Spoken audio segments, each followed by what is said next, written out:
David Hood with TigerNet.com. What's going on, David? Getting hurt at the end of last year, missing the spring. What did you learn from that? What was your takeaway from it? What was your biggest takeaway, I guess? The biggest takeaway for me definitely was just never take advantage of never take advantage of the opportunity.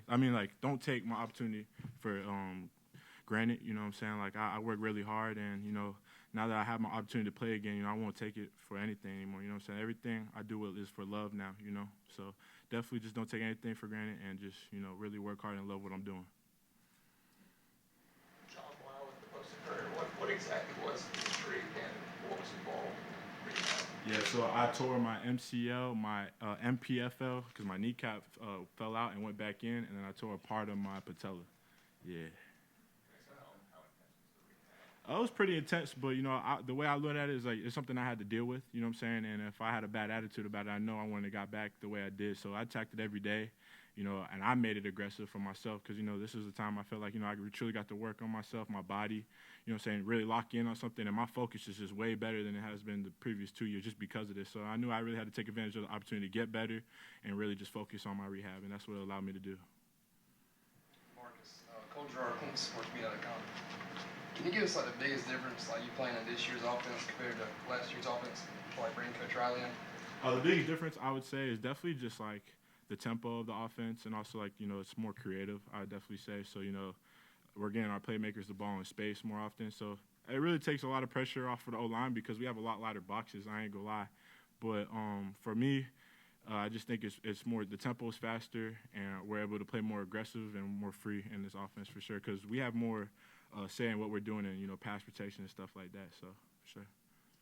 Christina along with just how has Tristan Leigh been doing at the left tackle spot, and what changes have you seen in him this week? His work ethic is second to none. Y'all got to see the way the man been working this offseason. I think he's really took it serious about this opportunity that he was given, and I see it every day. He cares, and that's one thing. You can't take that from anybody. Saying if you care, I can respect that, and he's really taking advantage of his opportunity. He's working every day, and he's looking good. I'm pulling for him. Marcus, TigerIllustrated.com. When were you back to full strength? Was it maybe late spring, early summer? Yeah, I'd say around May is when I got cleared for sure. But I was feeling good around April. I feel like if the spring game was a real game, I think I could have made a push to play that game for real. But yeah, I tagged rehab pretty hard, so I was pretty much ready ahead of schedule. But yeah, around May, I would say I was full go. Do you feel like you being out was kind of a blessing elsewhere because it kind of allowed Tristan that opportunity to sort of show that maybe he could do it during the spring? I think it was a blessing for the young guys too. When I was out in spring, Harris Sewell was getting first team reps, Mitchell Mays was getting more reps, and that's one thing we need here is to build more depth. Our starting five played 106 reps against Tennessee. I don't think we're really trying to do that this year. So we really give those guys more opportunity, and yeah, for sure, that was the blessing in that for sure.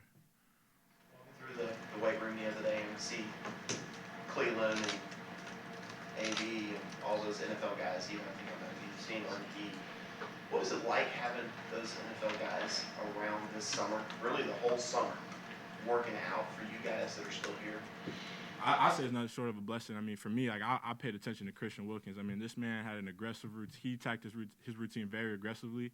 And, I've talked to him a few times, and, he always took the time out of his day to, give me advice and all that. And the way he worked, it was inspiring. And I know that's what it takes to be a pro. I had to really lock into that because that's what I want to be one day. Just having them around to see how they worked every day, and they attacked it aggressively with focus, and it never changed.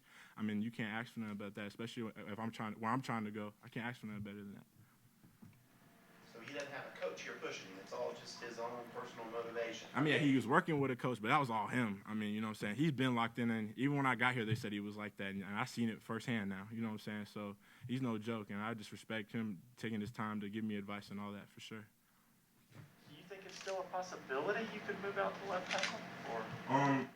I'm just focused on, playing what they put me at right now. I worked at both this offseason because I know there's an opportunity that might come up. But, right now I'm just focusing on where they put me at. If it's left guard, I'm going to give him my best shot at left guard. And if it's left tackle, I'm going to be the best left tackle I could be. I'm prepared to do both.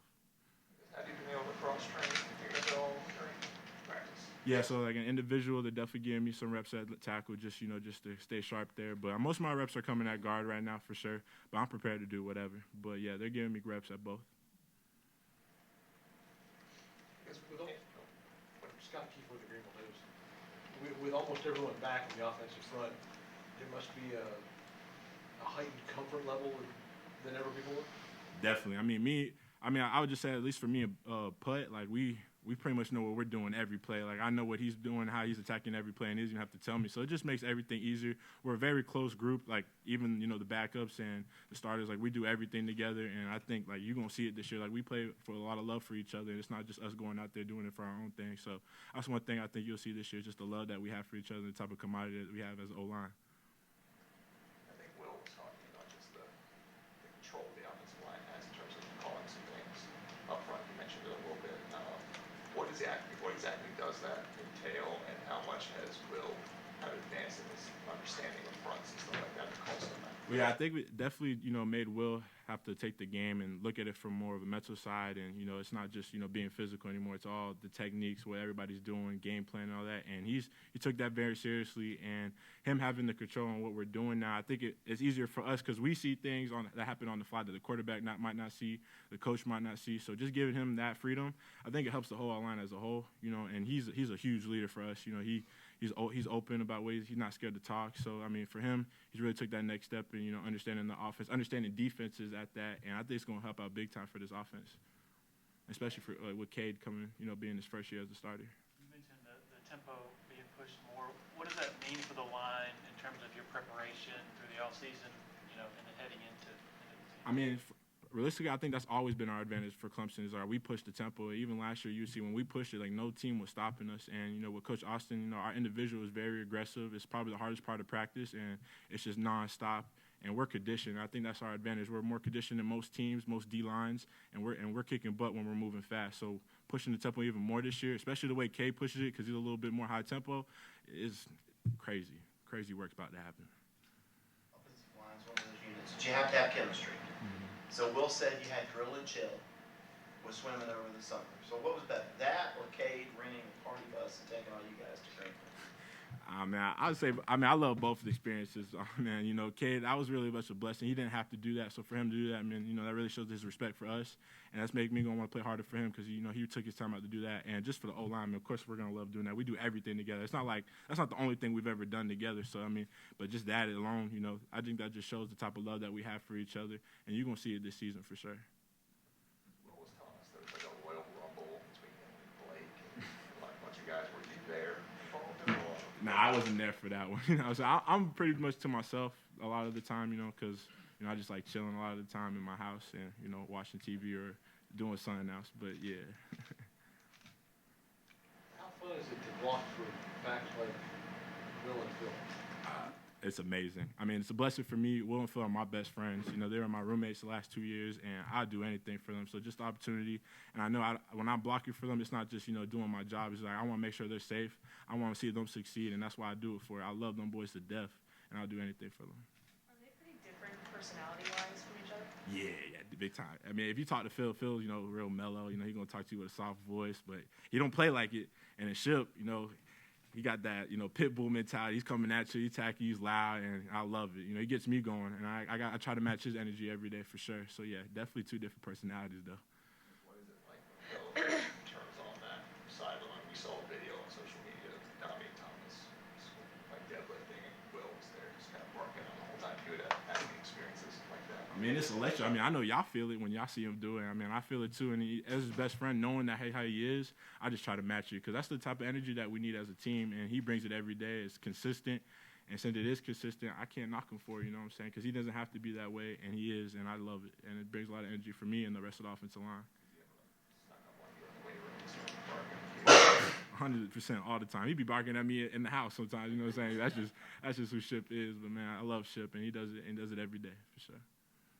Anything different in your mentality that you want to bring here going into your junior year? Yeah, I just want to be more dominant. I think, it's one thing I needed to work on is my aggressiveness from the past 2 years. And I saw it more last year, and I just want to build upon it. And that's just my mentality. It's just, finishing every rep, putting them in the ground, and just doing that consistently. And that starts in practice, and I feel like that's what I've been trying to work on this year and since I've got back in camp, just working that and, finishing every play through the whistle for sure. And just loving the game more, Like, I really love football, and getting injured, really gave me the opportunity to find my love for the game and never take it for granted.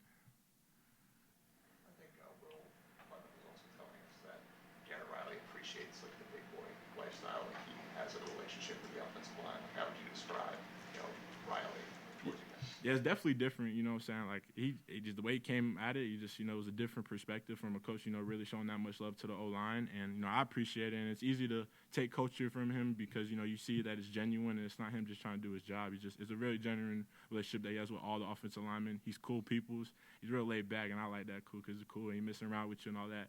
So, yeah, that's been really cool just to have that relationship with him. And I see how genuine it is. It's not him just doing his job, you know what I'm saying? Yeah, and it don't even be about football sometimes. Just just about whatever, and he'll mess around with you and all that, and I like that because I'm a little goofy too. So. You have to watch out for him in stretching, or you'll get a football in the face. Oh yeah, you definitely do. If you ain't ready, that football's in your face. So yeah, he keeps you on your toes for sure. Why does he do that? I think he just try to see where you're at, if you're focusing. I think he does do it to mess with you, obviously. But yeah, I think he wants to see if you're ready and if you focus, and you got your head on the swivel, like how you have to keep it on the football field. I guess part of that is he is pretty 50-50 running the ball, passing the ball. As an offensive lineman, do you enjoy that ability to kind of just run the ball? Yes. Yeah. I love running the ball. I think, we're a very good team at it. The offensive line loves it, and it gives us opportunity to be aggressive and establish our dominance. And we get more confidence the more we do it. So, just the opportunity that we have to do that and do it more this year, I think it's going to be some good things out of that. Anybody else for Marcus before we go to